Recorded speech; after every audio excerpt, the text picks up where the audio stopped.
দর্শক, এবার আমরা চলে যাব ফরিদপুরে। সেখানকার নির্বাচনী প্রস্তুতি এবং ভোটের সরঞ্জাম বিতরণের সর্বশেষ খবর জানবো সহকর্মী শফিকুল ইসলাম জনির কাছ থেকে। জনি, দীর্ঘ প্রতীক্ষার অবসান হচ্ছে কাল। জাতীয় নির্বাচন ও গণভোট মিলে আপনার ওখানে সার্বিক প্রস্তুতি কেমন চলছে, আমাদেরকে বিস্তারিত জানাবেন। নাদিয়া, ধন্যবাদ আপনাকে। আপনি জানেন যে রাত পোহালে অনুষ্ঠিত হতে যাচ্ছে সারা দেশে গণভোট এবং জাতীয় সংসদ নির্বাচন।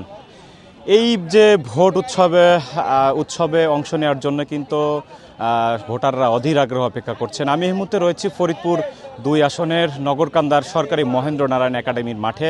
আমার পেছনে যে দৃশ্যটি দেখছেন, এটি মূলত ভোট কেন্দ্রে যে ভোটের যে সরঞ্জামাদি, ভোটের বাক্স, ভোট ব্যালট কিন্তু সেটি কিন্তু পাঠানোর কেন্দ্রে ভোট কেন্দ্রে ব্যালট বাক্স পাঠানোর কিন্তু প্রক্রিয়া চলছে, আপনারা দেখছেন।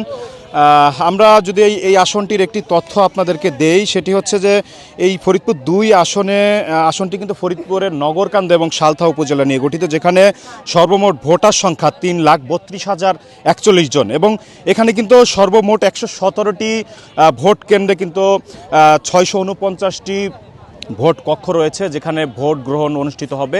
ইতিমধ্যেই কিন্তু আপনারা জানেন যে সকল ধরনের প্রস্তুতি সম্পন্ন করা হয়েছে। আপনারা আমার সামনে দেখছেন যে সরকারি মহেন্দ্র নারায়ণ একাডেমি মাঠে এই সকাল 10টা থেকে কিন্তু বিভিন্ন কেন্দ্রে ভোটের ব্যালট থেকে শুরু করে কিন্তু ভোটের যে ভোট গ্রহণের যে সরঞ্জামাদি, সেগুলো কিন্তু পাঠানোর প্রস্তুতি চলছে। আমরা সকালে কথা বলেছি এখানকার সহকারী রিটার্নিং কর্মকর্তা, আমি তার সঙ্গে কথা বলেছি। তিনি আমাকে যেমনটি বলেছেন যে ভোট গ্রহণের জন্য সকল ধরনের যে প্রস্তুতি কিন্তু তারা গ্রহণ করেছেন। আমরা গতকাল রাত 12টার পর থেকে যেটি দেখেছি যে সব ধরনের যানবাহন চলাচল কিন্তু সীমিত করা হয়েছে। এক কথায় অনিবন্ধিত যে যানবাহনগুলো রয়েছে সেগুলো কিন্তু গতকাল রাত 10টার পর থেকে কিন্তু চলছে না।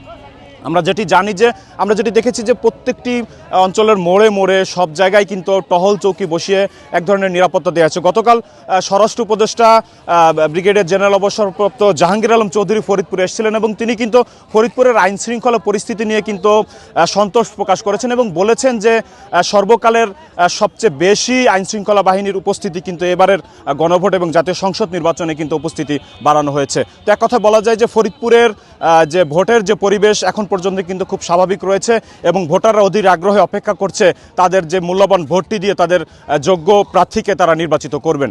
তো নাদিয়া, এই ছিল আমার কাছে ফরিদপুর থেকে নির্বাচনী যে সরঞ্জাম পাঠানোর সর্বশেষ খবর। আপনাকে ধন্যবাদ।